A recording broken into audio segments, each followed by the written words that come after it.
വെറുതെ ഇരിക്കണ ഒരു ഉപകാരമില്ല, വെറുതെ ഇരിക്കണ.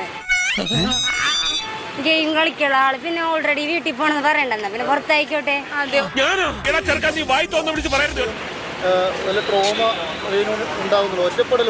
ട്രോമ ഒന്നുമില്ല, ഒറ്റപ്പെടൽ ഒന്നുമില്ല. അങ്ങനെ നടിക്കാനായിട്ടാണ് നമുക്ക് തോന്നുന്നത്.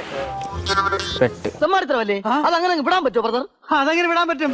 ഒറ്റയ്ക്ക് ഇരിക്ക, ഫുഡ് കഴിക്കാ കിടക്ക, ഫുഡ് കഴിക്കാ കിടക്ക. ഇത് എന്തിനാ ഇത്ര തൂക്കമുള്ള ആൾക്കാരെ ദൈവം സൃഷ്ടിച്ചേക്കണേ? ഇവനൊക്കെ കൊണ്ടുപോയി കുച്ചിട്ടുണ്ട്. കഷ്ടം പാവം. എല്ലാം നിന്റെ വിധിയാണെന്ന് സമാധാനം. പോണപ്പോ ലാലേട്ടൻ കഴിഞ്ഞ വീക്കിൽ വന്ന് പറഞ്ഞു മാറിയിരിക്കണേന്ന് ഒരു ഗെയിം കൊടുത്തപ്പോ സംരക്ഷിക്കാൻ വേണ്ടി മാറിയിരിക്കണേന്നാ പറഞ്ഞത്. നമുക്ക് മനസ്സിലായില്ല. ഗോപാലകൃഷ്ണൻ ഒരു നമ്പർ അല്ലേ? ഇത് എന്റെ ഒരു നമ്പറാ. കളിക്കുന്നത് അതിൽ വേണ്ട തെണ്ടി കിട്ടിയ മുതലും പലിശ ചേർത്ത് കിട്ടി. ആരും കണ്ടില്ല. വാ പുറത്താക്കണ